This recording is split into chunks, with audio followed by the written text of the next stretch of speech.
कविता चेतक, जिसके रचयिता है श्री श्याम नारायण पांडे जी।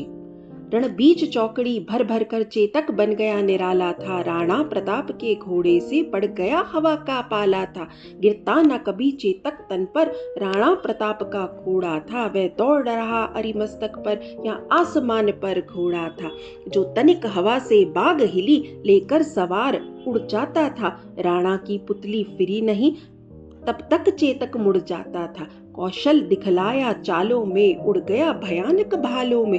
निर्भीक गया वह ढालों में, सरपट दौड़ा कर वालों में। है यही रहा अब यहाँ नहीं, वह वहीं रहा है वहाँ नहीं। थी जगह न कोई जहाँ नहीं, किस अरिमस्तक पर कहाँ नहीं। बढ़ते नजसा वह लहर गया, वह गया गया फिर ठहर गया। विकराल वज्र में बादल सा, अरि की सेना पर गहर गया। भाला गिरा गया निशंग, है टापों से खन गया अंग।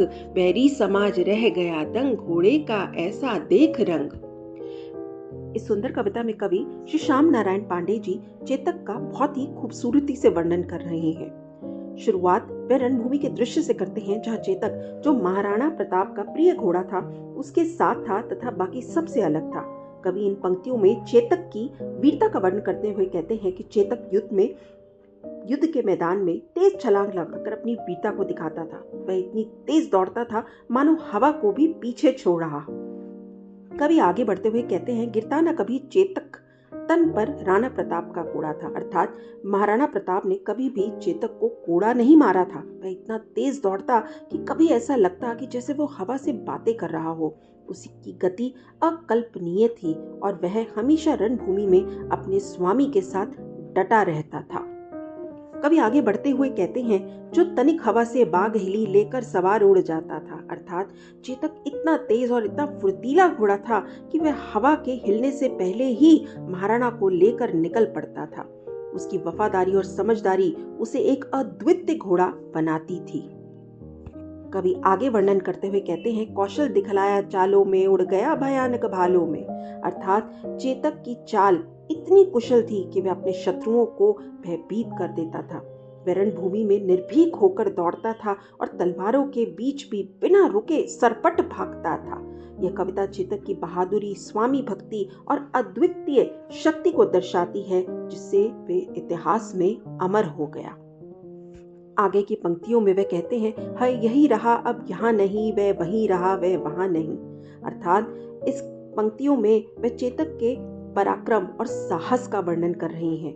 वे कहते हैं कि चेतक केवल एक साधारण घोड़ा नहीं, बल्कि महाराणा प्रताप का अत्यंत प्रिय और विश्वसनीय घोड़ा था। युद्ध के क्षेत्र में ऐसा स्थान नहीं था जहां चेतक शत्रुओं को प्रहार करने में महाराणा की मदद ना कर सके। रणभूमि में उसने अपने स्वामी की रक्षा के लिए अद्भुत शक्ति और गति का प्रदर्शन किया। उसकी वीरता का आगे वर्णन करते हुए वह कहते हैं, बड़े नाद सा वह लहर गया, वह गया गया फिर ठहर गया। अर्थात चेतक की तेज गति और निडरता का चित्रण वह इतनी खूबसूरती से करते हुए कहते हैं कि वह नदी की लहरों की भांति आगे बढ़ता रहता था। जिस तरह नदी के जल को किसी को भी रोकने में किसी में भी दम नहीं है, उसी प्रकार चेतक की गति को कोई रोक जाए ऐसा दम किसी में नहीं था।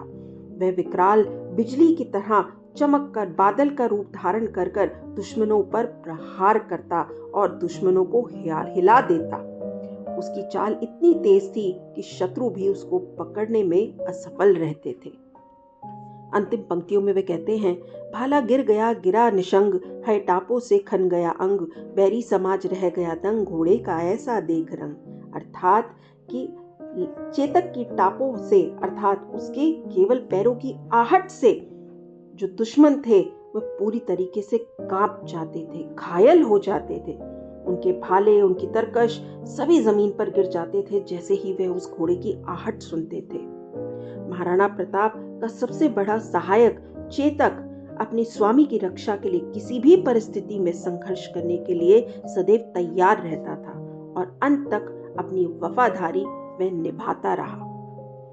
यदि आपको इसकी व्याख्या पसंद आई हो तो मेरे चैनल को लाइक, शेयर, सब्सक्राइब जरूर करें।